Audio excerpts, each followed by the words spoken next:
It's been a wonderful day here in Suffolk and the wildlife has been having a ball. Come rain or shine, our characters continue to work hard to raise their families. So what's happened to our wildlife in the calm after the storm? It's a tale of two sticklebacks, but just how are the expectant fathers getting on? And with the badgers out and about, what are the secrets of the set? Welcome back. It's Springwatch.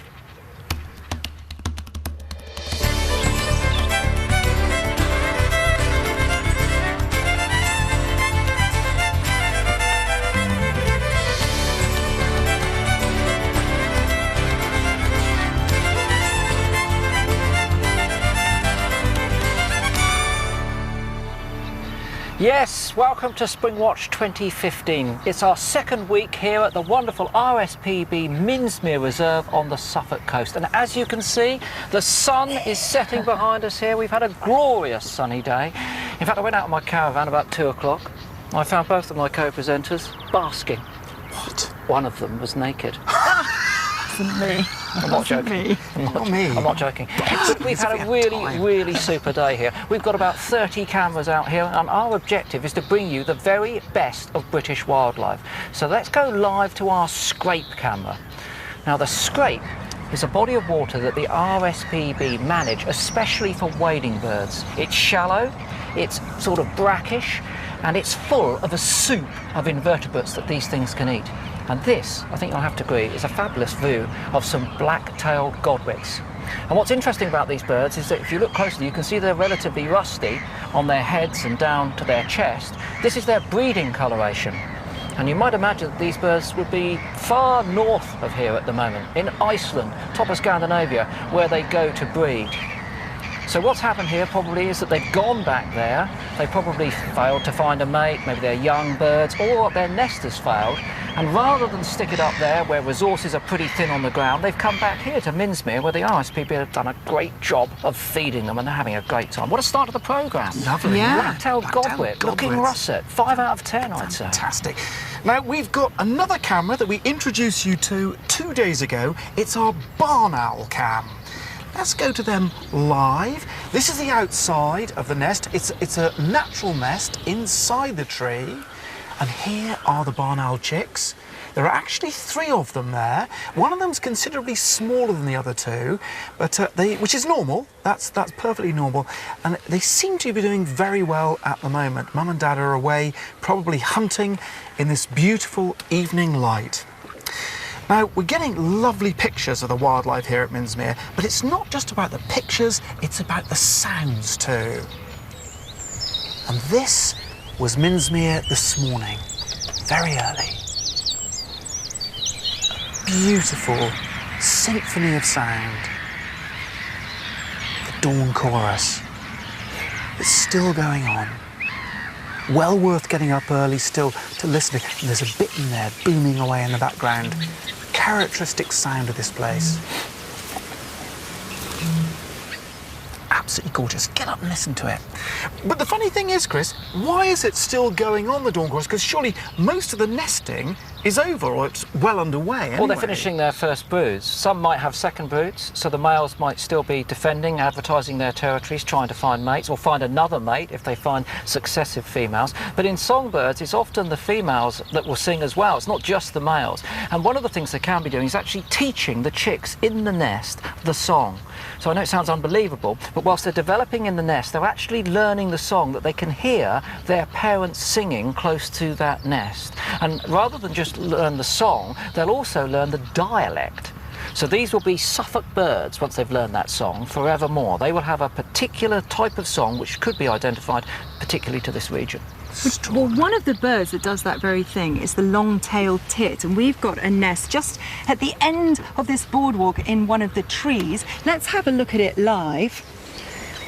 Now, there are chicks in that fabulous little nest, and I just want to revel in that nest for a minute because it is such a cosy nest. It's so intricate, and inside that nest there's up to 2,600 feathers, and it can take, well, around a month to build. It really is a remarkable nest.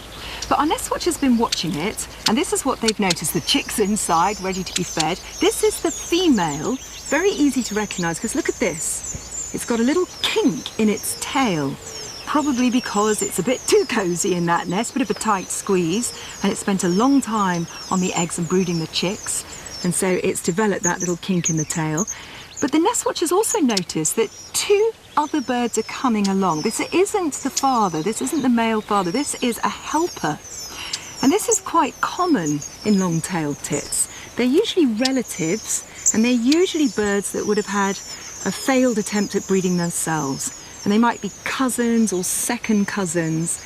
And obviously, the more birds that you've got feeding those chicks, the better chances they have of survival. Good stuff, good stuff. Michaela, you said there were, what was it, 2,600 feathers? Well, up to in there.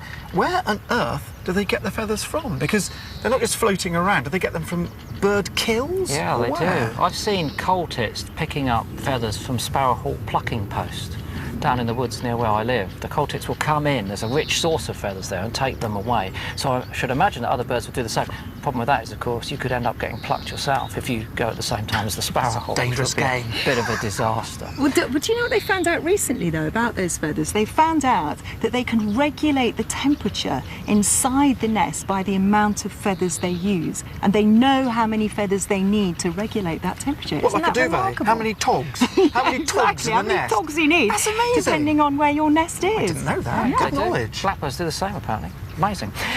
Now, as you can see around us here, one of the principal habitats that Minsmere is here to protect and create and manage, if you like, are wetland habitats. But there's another very important habitat here as well, and that's the heathland. And I'm very pleased to say that we've got a new nest up on that heathland. It's a species that we've not seen before. We've been showing you them over the last couple of weeks, and these are Dartford warblers.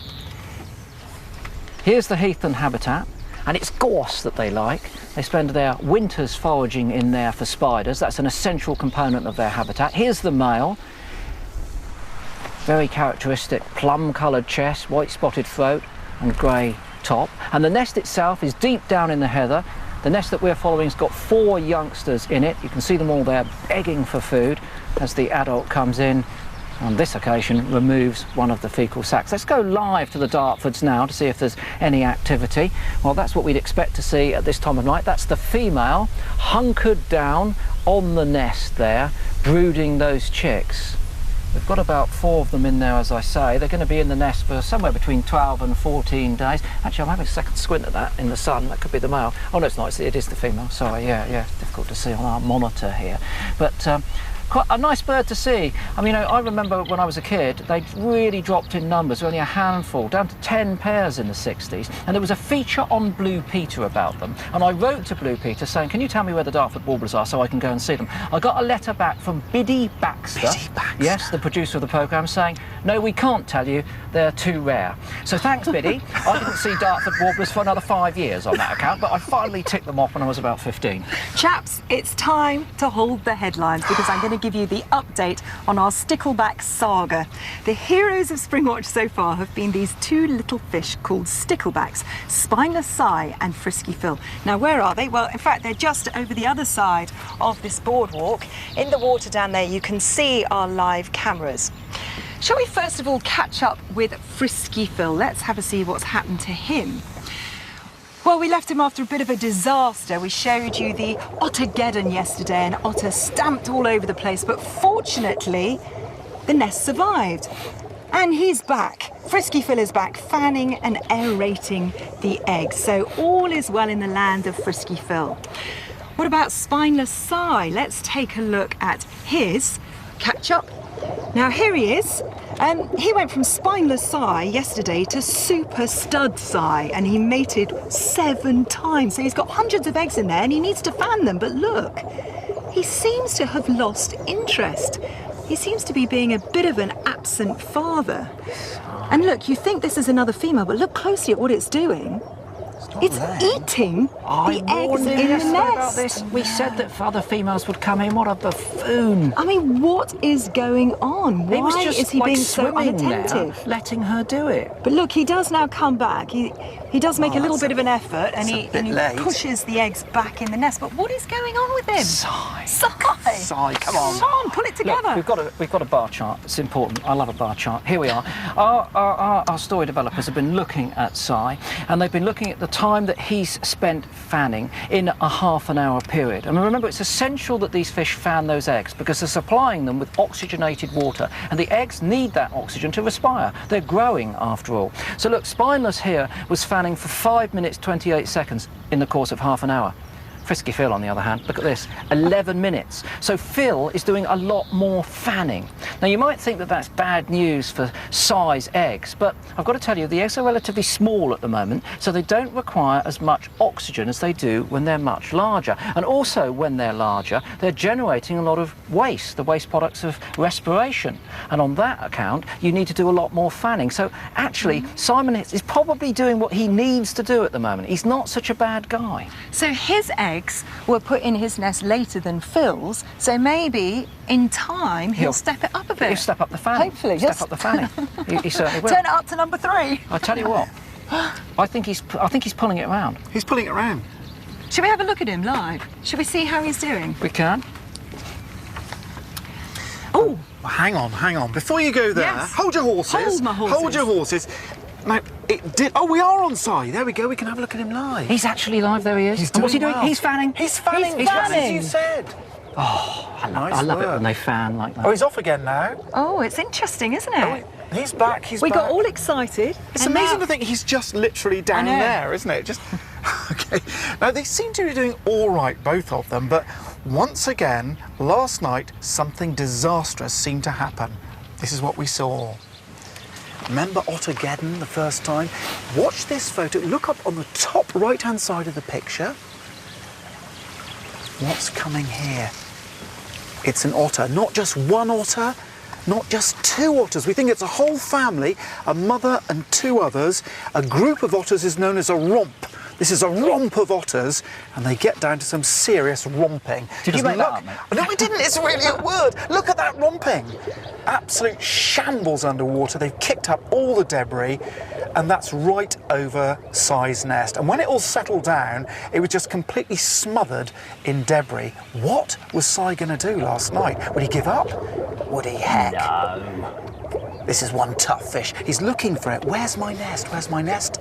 Maybe he can smell it. He gets down there and he clears it out, and actually he's still in business despite another otter attack. Spy is absolutely pumped up with vernalagnia. Oh, Is he? Yes, Vernalagnia? it's not a chemical compound. It's actually spring word of the day. Vernalagnia. Yes, it's a novelty invention based on Latin, vernus for spring, and lagnia for lust. And it means the romantic feelings that are generated with the arrival of spring. well, So if we were anthropomorphizing, we might imagine that Sai is pumped up with vernalagnia. he may be pumped up with vernalagnia, or however you say it, but that seems to be one problem after another for him, doesn't there? I mean, It does, the yeah. jeopardy continues. It'll be interesting to see what happens tomorrow. It certainly does. Now, if you were watching yesterday, you might have seen that we've been given exclusive access to a top wildlife story, the return of beavers to the River Otter in Devon. Let's just remind ourselves what happened first. Now, the beavers turned up. Nobody's quite sure how. There were about 7 of them. But before they could be released and let to live in the River Otter, we had to check on them and make sure that they weren't carrying disease, or in fact that they were European otters, not American otters. While we were doing it, we put all that foil around their limbs, their feet and their tail, because they do, when they're unconscious, they do lose a lot of heat through that. So don't worry, they weren't going into It won't the go to the cooker. They weren't about to be eaten. Those look lovely like beavers. It did look a bit like that. Anyway, but so we were checking, were they disease-free and were they European otters? And happily, they were. So just recently, I went down to help them be released. The beavers are now ready to leave their temporary home. Mark Elliott of the Devon Wildlife Trust is in charge of their release and subsequent monitoring. Hi, Martin. Fantastic to see you. See you. So what's our next step? Well, we need to load them into these crates. So we've got 3 beavers that we're releasing tonight, a pair and 1 youngster. Will they be keen to go, do you think? Hopefully. Because I was very impressed last time with the size of their teeth. And they're not afraid to use them. So we do need to do it carefully and safely. Beaver wrangling, that's a first for me.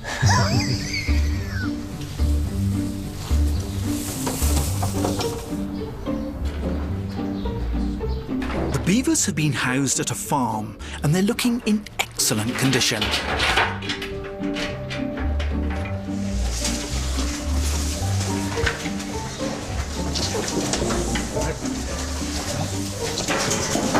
One at a time.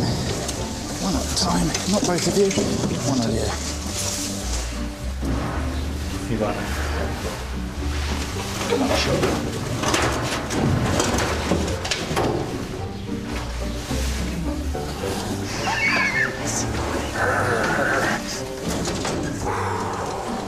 Easy.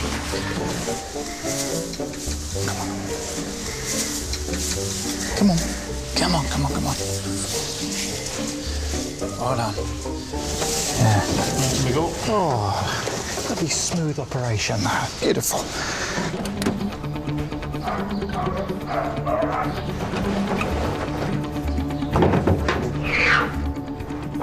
Phase 2 complete. We've brought the beavers back to where they came from, the River Otter, just upstream from where they've already built a lodge.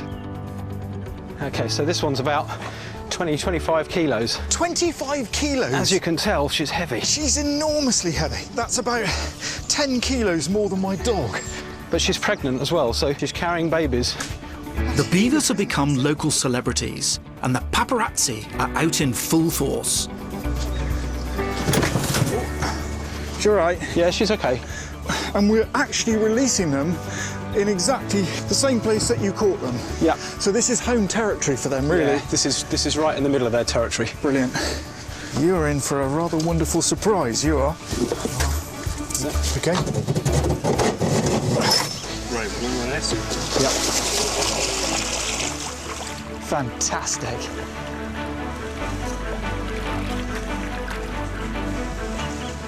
Come on, you. Come on. What a sight.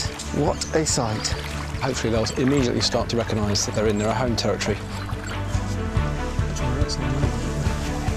Oh, be careful. Bye-bye. Don't use a flash phone. So that's tail slapping. That's tail slapping. Yeah. So that was his way of saying, get out of the way. Who's that one with the yellow tag? I think that's the female.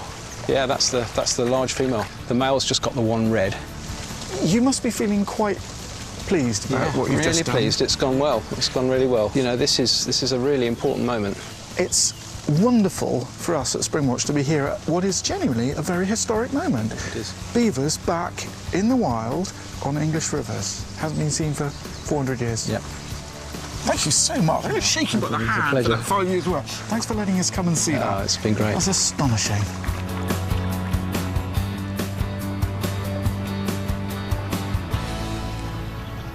I had no idea they were so huge, those beavers. Anyway, tomorrow there's a third part of our beaver story, and we're going to be looking at the impact the beavers have on the environment, good and possibly bad as well.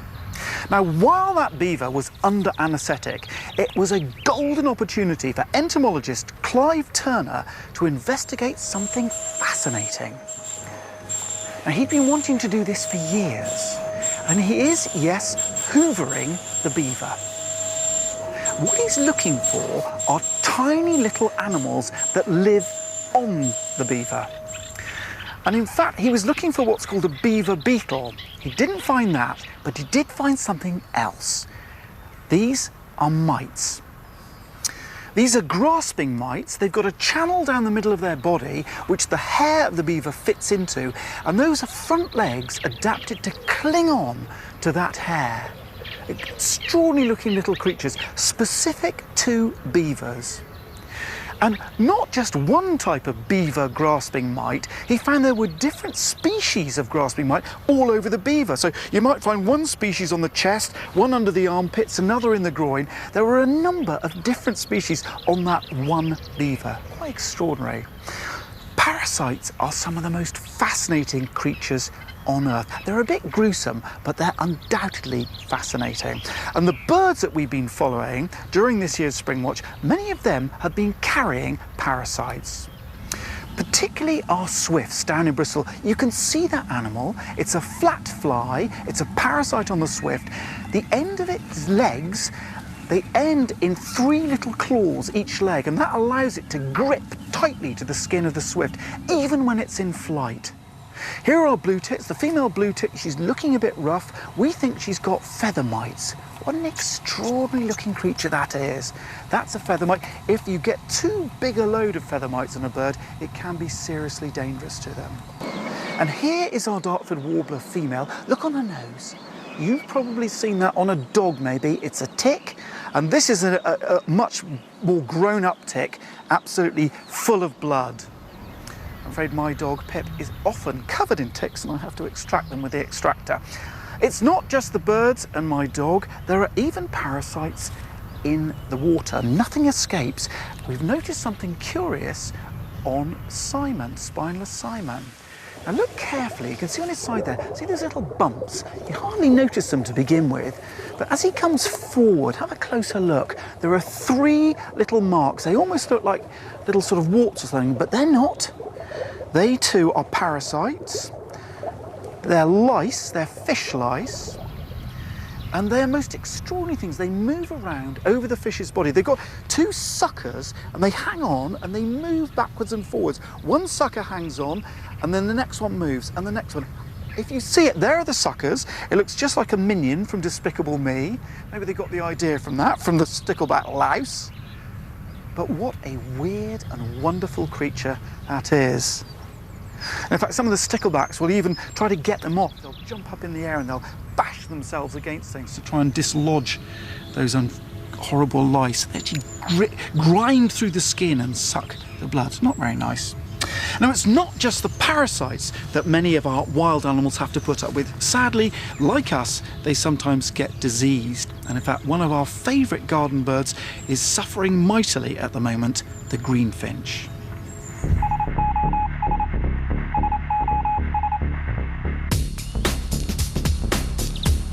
The greenfinch. Its beautiful green and yellow feathers, powerful seed-cracking bill and boisterous attitude has made this one of our favourite garden visitors. But I'm afraid it's in serious trouble. In just 5 years, 1/3 of the British population has gone. Nearly 2 million individuals have disappeared. That's around 1,000 birds a day. What's the root of this decline? Well, it's a cruel disease called trichomoniasis, which attacks the throat and gullet. Sick birds have fluffed up plumage, show difficulty in swallowing, and may drool saliva. It's passed on to healthy birds at feeders and water baths contaminated by infected greenfinches. Which is why we are sending out a Springwatch SOS, and we need you to come to the rescue. And that is a disease that's specific to greenfinches. So what can we do? Well, once again, it's quite easy. Now, a lot of you feed your garden birds, but how many of you clean the feeders? It's recommended that you clean them once a week, Chris. Once a week? Yeah. How often do you do yours?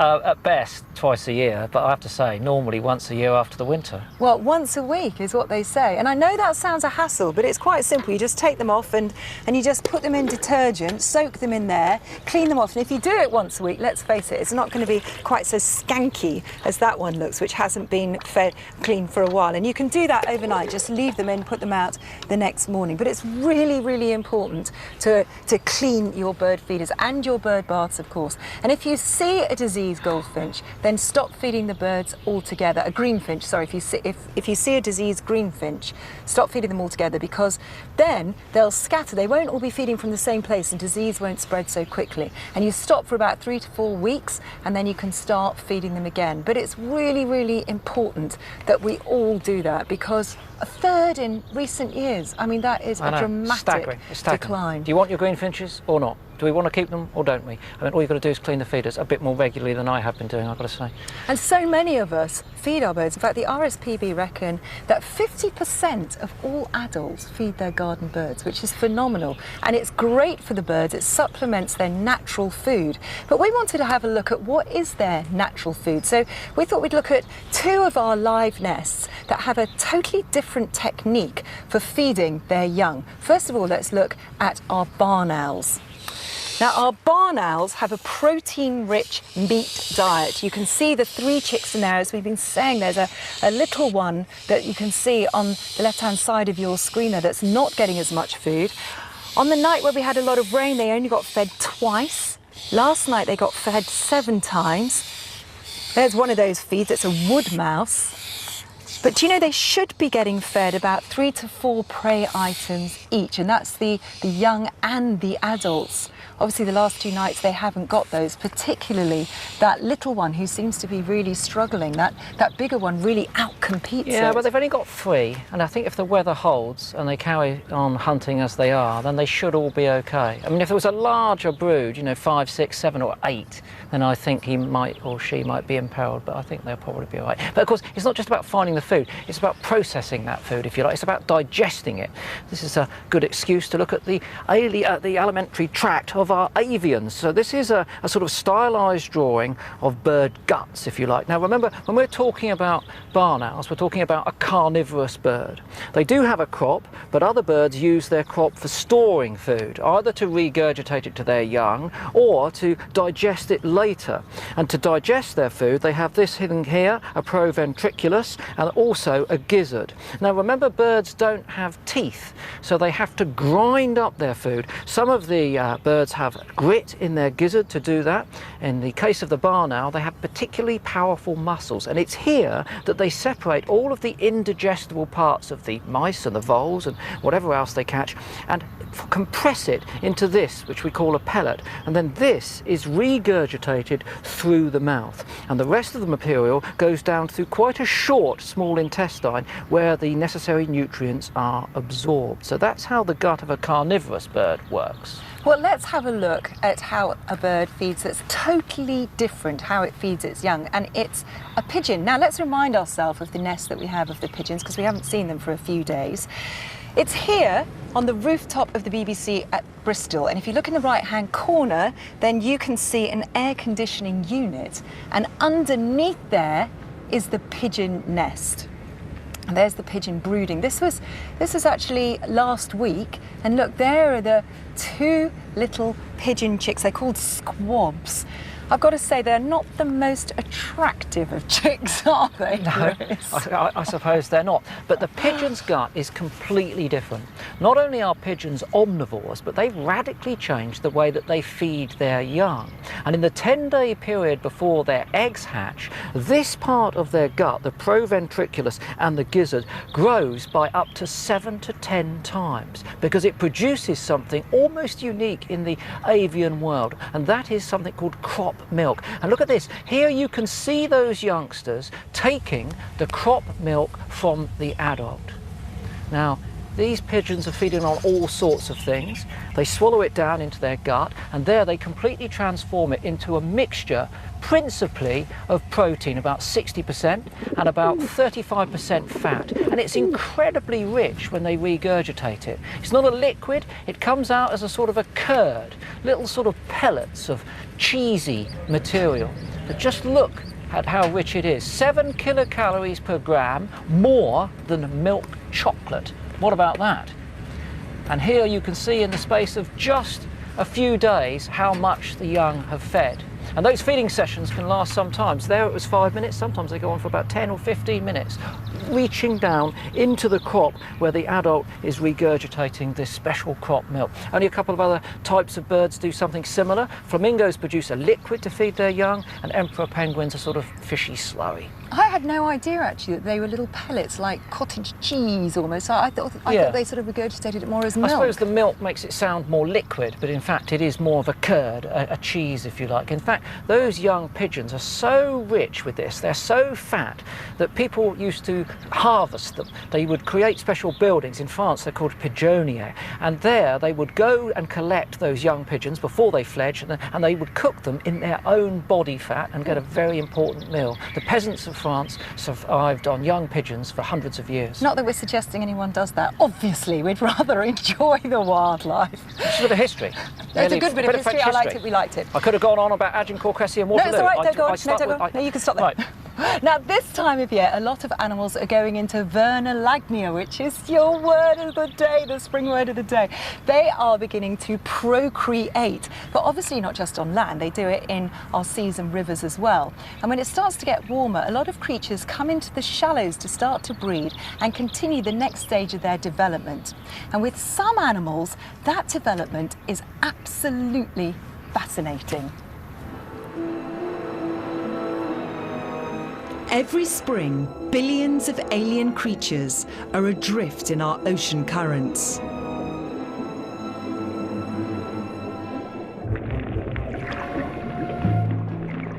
They may look strange now, but many of these microscopic plankton will grow up to become larger, more familiar creatures. Only a lucky few will make it to adulthood. If this one survives, she'll become one of our coastline's most familiar inhabitants. But she's still got a lot of growing up to do, and a lot to learn. A few weeks later, she's developed into something much more recognizable. Her new limbs allow her to navigate through the water.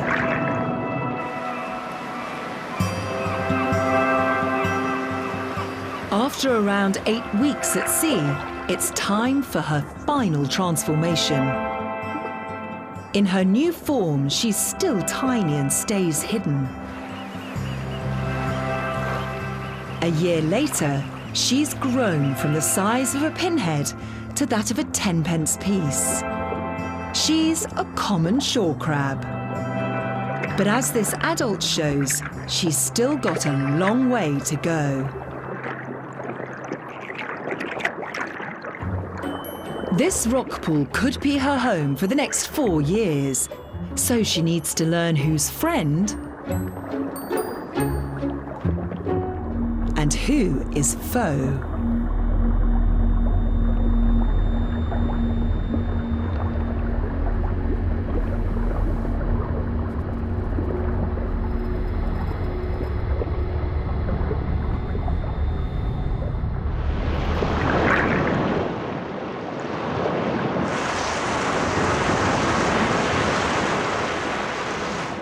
Her hard exoskeleton gives her some protection, but it doesn't grow with her.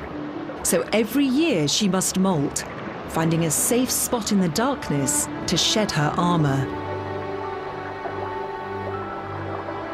She draws in water, swelling her body and breaking open her shell.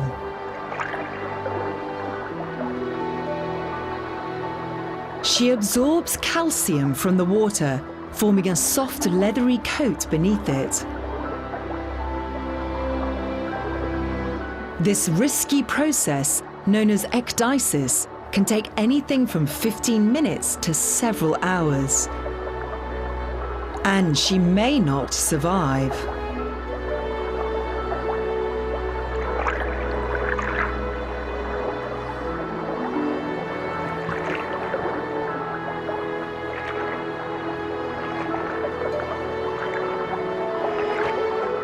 Finally, she wrestles free, leaving behind a lifeless, empty replica of herself.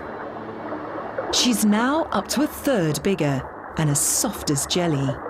She draws in more calcium from the water to harden her shell and starts building new muscle tissue, She's vulnerable and needs to lie low. After 2 days, she's ready to return to everyday life, and she's hungry. Tiny hairs on her body detect food molecules in the water. She can taste something nearby. Others have picked up the scent.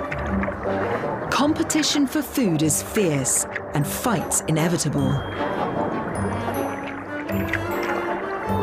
She makes her move and tucks in.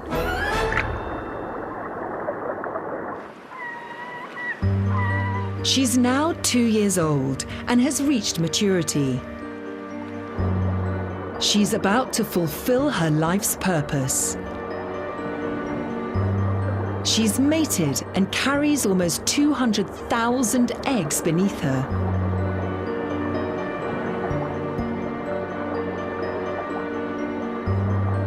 An attentive mother, she wafts water over them to keep them oxygenated. Finally, the eggs hatch and drift out to sea. They must take their chances and find new shores to make their home. What an incredible life story that is. Absolutely amazing. Now, that process of shedding the outside skeleton, ecdysis, is absolutely fascinating, and it's worth having a closer look at it. Now, here is not a dead crab. This is the shed outside skeleton of the crab, exactly as we saw in the film.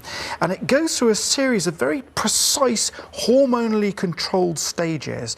The first thing that happens is that it sheds ecdysal fluid. So the fluid separates the crab inside from the skeleton outside, because what's got to happen, it doesn't seem possible, does it, that all of these bits, the limbs, the eyes, the antennae, have all got to extract themselves from the old skin. So once the ecdysal fluid has lubricated all the limbs and started to dissolve a little bit of the shell, a second hormone comes into play, and it pumps up the heart rate of the soft crab inside, enabling it, energizing it to do all the moves to squeeze itself out. And then finally, a third hormone kicks in, and that starts to absorb water in the body of the crab that's coming out. Now, of course, the trouble is, if that last hormone kicks in before it's got out, it will become trapped in the old skeleton and it will die. So it's an incredibly finely controlled system. And the scientists that we were working with were very, very excited to see it, because we're not sure whether anyone's actually filmed ecdysis in crabs before. Could be a first. Fantastic, isn't it? Amazing story, fantastic. Chris. Although I have Ecdysal to say, fluid. I think I drank a pint of that once, actually. Ecdysal fluid? I think so, yeah, because everything you described happened to me for about 3 days afterwards. But I got over it. Did you swell up nicely? I felt that way. Well, things did. Anyway, look, there's no simple way to get from crabs to badgers, so I'll try not to be clever at all. Let's move on to our badgers. We saw them last night. They were out and about in daylight, actually, which was really nice. These are the badgers that we've been watching down at our Warren set. They've moved out of the main set, and they're now living under some gorse bushes. This is not unusual. They'll move into these outline sets throughout the course of the year. So this couple here came out. Now, the collared animals that we were looking at down here were Max and Milo. Although the collars have now come off those animals. They've been triggered to release. And look at this, this was a treat. So this is this year's cubs jumping about down there. But let's take another look at where our badgers are. We've got the Warren set badgers, they're right over here. This is the Warren set, those animals that we were just looking at. There's another set down here we call the Spinney set, quite close to the studio. It's about 40 metres out that way. And there was one animal that we haven't looked at in any detail yet that was living here in the Spinney set. And this was a young female, a cub of last year that we called Bernadette. Now, typically we always used to think that badgers were territorial animals. So you might imagine that they might divide up the habitats like this. The Warren animals using this area, Spinney here, and up here the Corrie animals. But no, what happened was, Bernie, started wandering widely. She went up to 1.5 kilometres away to the east and also all the way over here to the west. In fact, sometimes she even went up and investigated the area around the quarry set at the top there. So what was going on? Well, she was a young animal. This means that she's not going to be the dominant sow, the female badger in this set. There's going to be another dominant there, which means she's not going to get the chance to breed. So it makes sense for her to do one of two things. One, roam around looking for a potential mate. She's 12 years old, potentially becoming sexually active. Or two, she needs to disperse and find another territory. So it could have been that over a period of 9 months or so, she was exploring this here, exploring this territory over here, and thinking, which one do I want to join? Where am I going to fit in? Where am I going to get a chance to breed? And we do find that female badgers on average move about 2 kilometres from the set where they're born to try and find an area where they might be allowed, if you like, to have their own cubs. But very sadly, there's not a happy end to this tale because of her roaming activity. Bern went out last week and she came down here to this road. And I'm afraid to say that she was run over and killed. Now, there's a 20-mile-an-hour speed limit here, and we always see people sticking to that. We've seen no one speeding up and down the road. But it does make you think, doesn't it? If poor old Bern was getting run over in a nature reserve where there's a speed limit, what chance do those badgers have out on our A roads and motorways? Not much at all. Michaela. It's not just badgers that are out and about at night. There are lots of nocturnal animals around the reserve, and our thermal cameras have been capturing some of them just on the reed beds behind us here. Let's take a look. Now, on these reed beds at night, one of my favourite creatures comes out. Why is it a favourite? Well, it controls the number of biting insects. They're bats, and you can see them here. Heat means white, so you can see the white bats flying around. Now, they skim across the water. They're like little hovercrafts, and they're feeding on midges, caddisfly and mayfly. You really associate these particular bats with water. They usually feed within 6 kilometres of their summer roost, which is likely to be a tunnel or maybe a cave or something humid underground. But you can see there are lots of them there, and they're really making the most of all the insects that they can get. And in fact, I could do with some here right now because we have loads of biting insects around. But you know, it really is quite incredible how many animals make the most of these reed beds. But to really appreciate the diversity, you have to explore them at water level. A swathe of reed beds lies at the heart of Minsmere. Growing 2 metres tall and densely packed, they seem impenetrable. But look carefully and you'll find that they're full of rare and specialised creatures. Al Grubb, part of our camera team and an expert in reedbed wildlife, took me on a Phragmites safari. You definitely get a very different perspective when you're on the reed bed rather than in the hide looking down onto it. I mean, if we go into the side, Al, you can see how dense it is. As soon as you get down, you can realise just how hard it is to get in there and just why the birds feel quite safe in there.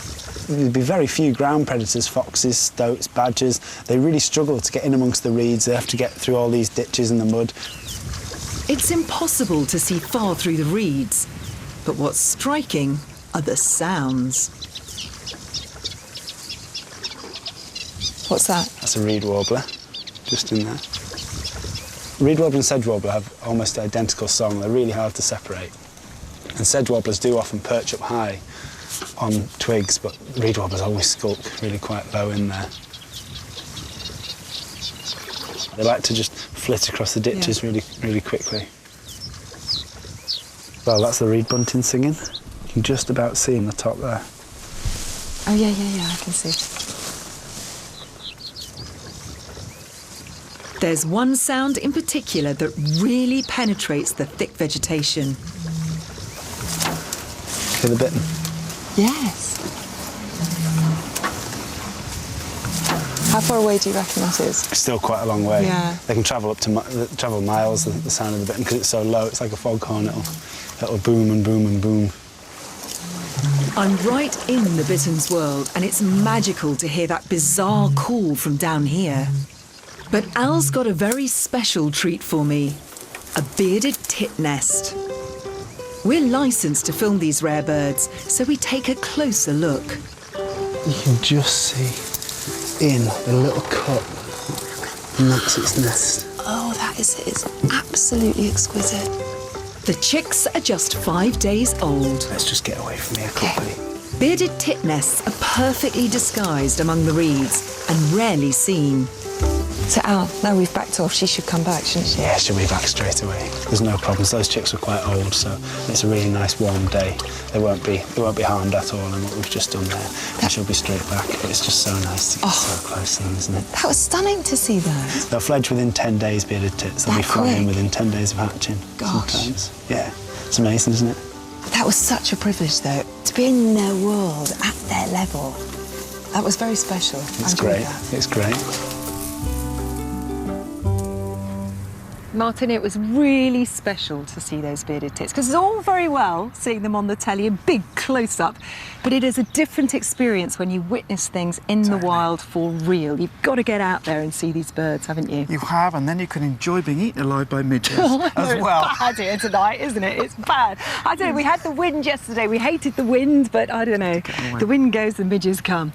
Now, anyway, we've been looking at different ways birds feed their young. Earlier we looked at the pigeon and barn owls. Well, now we're going to look at two reed bird specialists, the bearded tits and the Chetty's warbler. Now, they don't feed their young on pigeon milk like the pigeons, or crop milk like the pigeons, and they don't feed them like the barn owls do. They feed their young, obviously, on meat, things like mice and voles. They feed their young on insects, and there are plenty of them around here. But you know, Michaela, it's a great sight. Look at these beautiful pictures. These will be mayflies, stoneflies, caddisflies, of course, gnats and midges. But look at that rich, rich food source. All those calories providing food. Fantastic. And they're providing food for, as Michaela says, one of the animals, one of the birds that people come from miles around the country to see here at Minsmere. That's the bearded tits. Let's just enjoy them. This is the female here in the nest. She's on 5 chicks. And interestingly, about 70% of their diet is midges. Hurrah! We love them. Here comes the male, probably bringing in midges. A bit of an acrobat there. And he's feeding those 5 chicks, giving us a nice bum shot. And in he goes, and show us that moustache. Come on, turn round. There he is. Those are famous moustaches. People go their whole lives not see a bearded tit. I met a man once, and he had 500 birds on his list, and he said to me, "Where can I see a bearded tit?" Here, Minsmere, come here. It's fantastic. Now, we noticed something very, very curious and interesting about the mouths of the chicks of the bearded tit. Look in there, and you can see gape spots, they're called. You see those 4 rows of little pearly white conical projections there? And they think, nobody's sure, that they attract the adult's attention and encourage them to put food into their beaks. Isn't that amazing? Some birds have those yellow gapes, but they have those pearly projections, gape spots. Never seen that before. I think it's amazing to see it. I didn't think that we'd get such a good view like that. That was incredible. Have you got any gape spots? No, just a few fillings, actually. Let's have a look at our other nest that's in the reed bed, the Chetty's warbler, because they have a different way of feeding yet again. I mean, it's insects, but as you can see here, it's mainly damselflies that they're bringing in, particularly after the storm that we had the other night. In fact, our nest watchers watched for an hour. There were 4 flying insects, things like damselflies, 2 spiders, 2 caterpillars, and 1 beetle. So they're making the most out of slightly bigger insects. And going up the scale yet again, there are damselflies all around us here. They're kind of going to bed, but there are also dragonflies. And dragonflies are the food of another beautiful predatory bird that you see here over the reeds, the hobby. The hobbies migrate here in spring, and they are fantastically acrobatic. And they have to be, because this time of year they're catching dragonflies, and they're one of the fastest accelerating, most acrobatic insects in the world. They look like sort of giant swifts or hobbies, and they're phenomenally acrobatic. Look, it's got a dragonfly in its talon, eating it on the wing. Another beautiful bird here at Minsmere, and very interestingly, this time of year they'll be eating dragonflies, but when they have chicks of their own, they'll switch their hunting and they'll take the young of swallows and also of martins as well. And in fact, they're their nemesis. They follow them, they migrate with them, with the swallows and the martins, all the way back to Africa. That seems very mean, doesn't it? It's horrible. Imagine them following them back. Martin, I've got a question for you. Okay. Do you remember these books? The ladybird books. I do, I really do. I mean, I used to have loads of them. There are things like on the back, you garden birds, pond life, butterflies, all sorts of wildlife, as well as kings and queens and stuff like that, I think. I mean, look, let me show you something inside, because I love this picture. Even a picture of a stickleback. Could that be spineless thigh? Probably not, because these books were around in the 60s and 70s. And these amazing drawings inside were done by a guy called Charles Tunnicliffe. And it was Charles Tunnicliffe that inspired one of our cameramen, Jesse Wilkinson, to become interested in wildlife.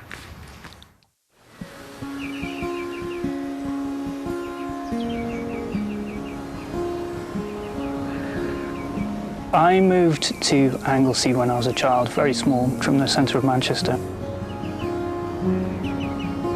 And walking in the fields, walking down the lanes, looking at the wildlife. It was a really enjoyable childhood.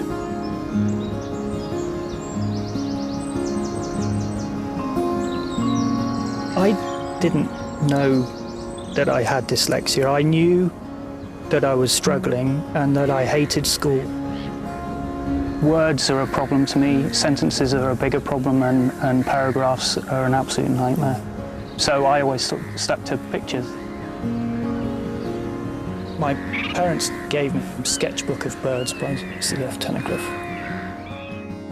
From then on, I just went backwards and forwards over these pages, looking at these birds and how well he had captured their mood and their shapes and colours.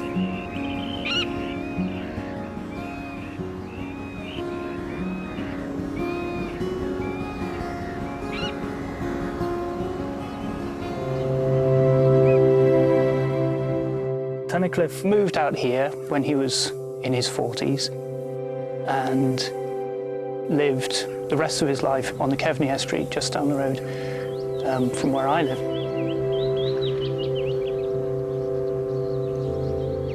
Every time that Tunnicliffe went out, he had a sketchbook in his hand. So it's, if you like, a timed document of what the island was like. You can line yourself up on the landscape and know that he was there exactly in the spot that he was sketching so many years before.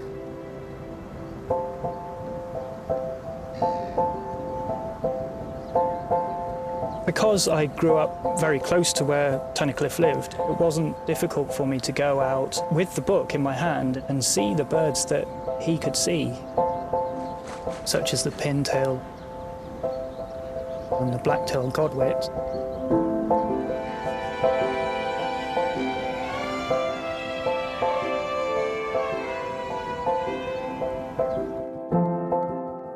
Pintails are exceptionally elegant birds.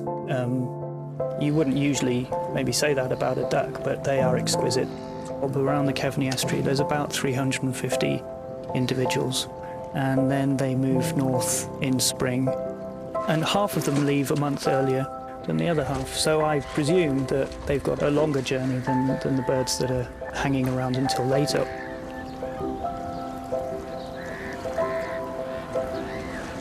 The black-tailed godwits, they spend a lot of their time on the cob pools in 2 or 3 inches of water, probing and looking for worms and invertebrates.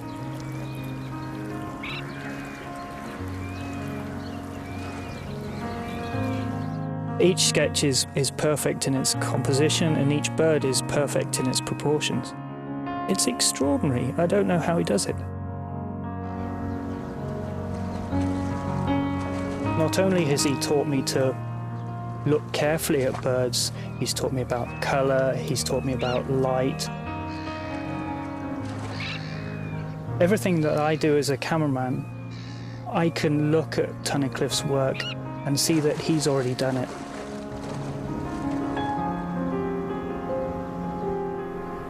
Whether I'd be doing this now if it wasn't for the fact that I was dyslexic, I don't know.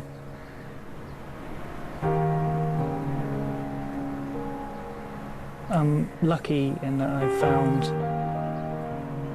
a silver lining, an outlet in my disability. It's led me down a wonderful path.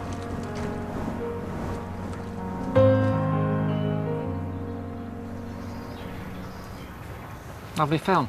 I found it quite emotive, actually. Yeah, I admire his honesty and his skill as a cameraman. Top work, top work. In fact, we've got an artist on Unsprung tonight, Louis Massai, joining Rob McFarlane, the author. So do stay with us at the end of this programme, because it's going to be a cracking show tonight. Now, you know that we've been looking at lots of natural nests, haven't we? Lots of natural nests. But you know, this time of year, there are lots of nests in slightly bonkers places as well. And we love it when you send them in. Let's have a look at some of them. Look at this one. This is a missel thrush in a traffic light on the Leeds Ring Road, sent in by Paul Green. Love it. Gets a change of colour every so often. This is a wren in a golf shoe, sent in by David O'Donovan. And this one, these are great tits in a cigarette bin from Susan Paxton. The good news is, they fledged today! Hooray! Yeah. They got out! Bad news is, they've all got a terrible cough. Let's hope not, hey? Let's hope not. Now, we've got a rather unusual nest of our own here on site. Let's have a look at it. It's actually inside a traffic cone. And what it is a family of great tits. They've decided to make the nest inside. It looks nice and cosy in there, and it seems they're doing pretty well. Here it comes. Now the problem is, you may have already thought of this, watch what happens when that, I think it's a male, tries to get out. Tries once, doesn't do it.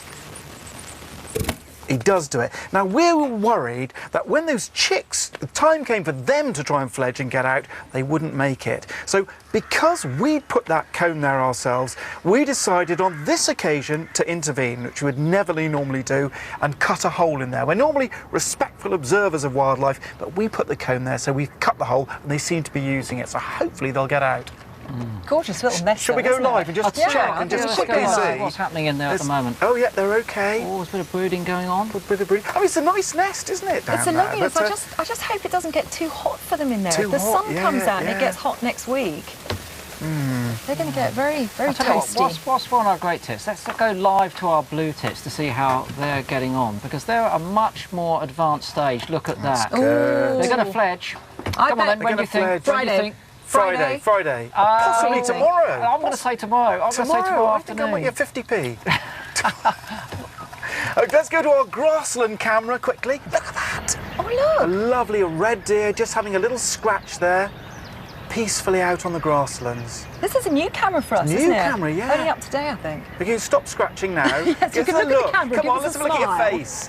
You're on camera. The show. Thank you. Yes, thank you very much. Pretty good, pretty good. Of course, those deer are essential here for maintaining that short turf, which is important for things like the Dartford warblers. They like that heathland habitat. Stone curlews that we've seen before.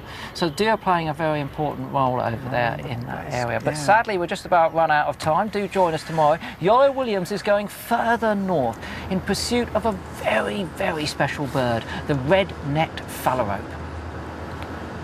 And I'm going to be investigating the life high in the skies here at Minsmere using a Zeppelin. And after 2 nights of minimal feeds, will tonight be more of a feast for our rather quirky-looking barn owls? We certainly hope so. A Zeppelin, I really can't wait, mate. I really can't wait. But do join us for Unsprung after this programme. We've got national treasure, actress and birdwatcher Alison Steadman joining us. So that's going to be fantastic. It's going to be mayhem and fun, I'm sure. Well, we'll be back tomorrow at 8 o'clock on BBC Two for lots more of our character updates and, of course, loads of wildlife here at Minsmere. So, from us three, we'll see you in a minute, but we'll see you tomorrow as well. Bye-bye. Bye-bye.